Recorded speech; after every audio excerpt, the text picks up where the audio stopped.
Welcome to my channel. ಇವತ್ತು ಒಡೆದ ಹಾಲಿನ ಗೀಣ್ ಹೇಗೆ ಮಾಡೋದು ಅಂತ ತೋರಿಸ್ತೀನಿ. ಮೊದಲಿಗೆ ಒಂದು ಜಾರಲ್ಲಿ ನಾವು ಅರ್ಧ ಕಪ್ ಅಷ್ಟು ಕೊಬ್ಬರಿ ತುರಿನ ಹಾಕ್ಕೊತಿದ್ದೀವಿ. ಯಾಕಂದರೆ ನಾನಿಲ್ಲಿ ಅರ್ಧ ಲೀಟರಲ್ಲಿ ಮಾಡ್ತಿರೋದು.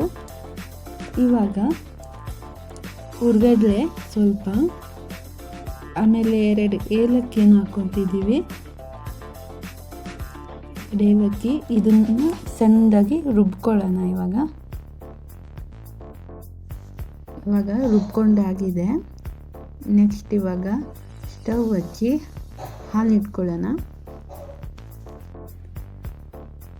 ಇವಾಗ ಇದಕ್ಕೆ ನಿಂಬೆ ರಸ ಬೇಕಿದ್ದರೂ ಹಾಕೋಬಹುದು.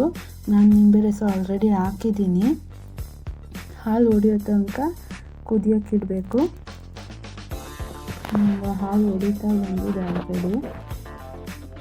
ಇನ್ನೊಂದು ಸ್ವಲ್ಪ ಹೊರಬಿಟ್ಟರೆ ಹಾಲು ಪೂರ್ತಿ ಹೊಡೆದಿರುತ್ತೆ. ಇವಾಗ ಒಂದು ಬಾಣಲೆಯಲ್ಲಿ ಒಂದು ಅರ್ಧ ಕಪ್ ಅಷ್ಟು ರವೆ ಹಾಕೋತಿದ್ದೀನಿ. ಚೆನ್ನಾಗಿ ಹುರ್ಕೊಳ್ಬೇಕು. ಒಂದಷ್ಟು ಲೈಟಾಗಿ ಕೆಂಪಗಾಗಬೇಕು, ಅಲ್ಲಿವರೆಗೂ ಹುರ್ಕೋಬೇಕು. ಬೇಕಾದ್ರೆ ನೀವು ಹಾಗೆ ಕೂಡ ಹಾಕೋಬೋದು. ಸ್ವಲ್ಪ ಹುರ್ಕೊಂಡಾದ್ಮೇಲೆ ಇವಾಗ ಇಲ್ಲಿ ಹಾಲಿಗೆ ಬೆಲ್ಲ ಹಾಕ್ತಿದ್ದೀನಿ. ಒಂದು ಅರ್ಧ ಕಪ್ ಅಷ್ಟು ಅದನ್ನು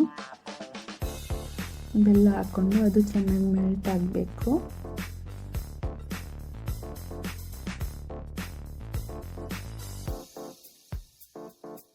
ನೋಡಿ, ಬೆಲ್ಲ ಚೆನ್ನಾಗಿ ಮೆಲ್ಟ್ ಆಗಿದೆ. ಇವಾಗ ಕೊಬ್ಬರಿ, ಹುರ್ಗಡ್ಲೆ ಮತ್ತು ಏಲಕ್ಕಿ ಏನು ರುಬ್ಕೊಂಡಿದ್ವಲ್ಲ ಅದನ್ನು ಇವಾಗ ಇದಕ್ಕೆ ಹಾಕೋತಿದ್ದೀನಿ.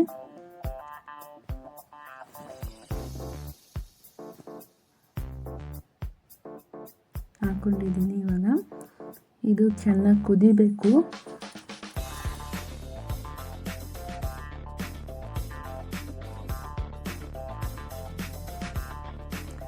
ಮಸಾಲೆ ಬೆಲ್ಲ ಎಲ್ಲ ಚೆನ್ನಾಗಾಗಿದೆ. ಇವಾಗ ರವೆ ನಾವು ಹುರ್ಕೊಂಡಿದ್ವಲ್ಲ ಅದನ್ನು ಹಾಕೋತಿದ್ದೀನಿ.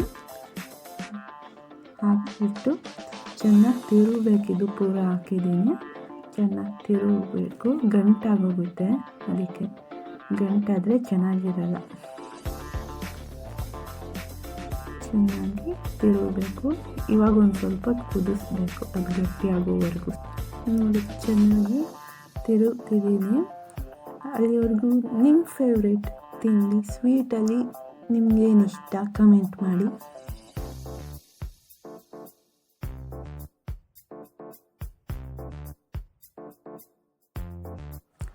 ಇವಾಗ ರೆಡಿ ಆಗಿದೆ. ಚೆನ್ನಾಗಿ ಗಟ್ಟಿ ಕೂಡ ಆಗಿದೆ. ಇನ್ನೂ ಗಟ್ಟಿ ಆಗುತ್ತೆ ಇದು. ಇವಾಗ ಬೌಲಲ್ಲಿ ಸರ್ವ್ ಮಾಡ್ತಿದ್ದೀನಿ. ಇದು ತುಂಬ ಗಟ್ಟಿ ಆದರೂ ಚೆನ್ನಾಗಿರಲ್ಲ, ಸ್ವಲ್ಪ ಮೆತ್ತಗಿದ್ರೇ ಚೆನ್ನಾಗಿರುತ್ತೆ. ನೋಡಿ, ರೆಡಿ ಟು ಈಟ್. ನೀವು ಮಾಡಿ ಕಮೆಂಟ್ ಮಾಡಿ ಹೇಗಿತ್ತು ಅಂತ. Thanks for watching. ಹಾಗೆ ಲೈಕ್ ಮಾಡಿ, ಶೇರ್ ಮಾಡಿ and subscribe my channel. Thank you.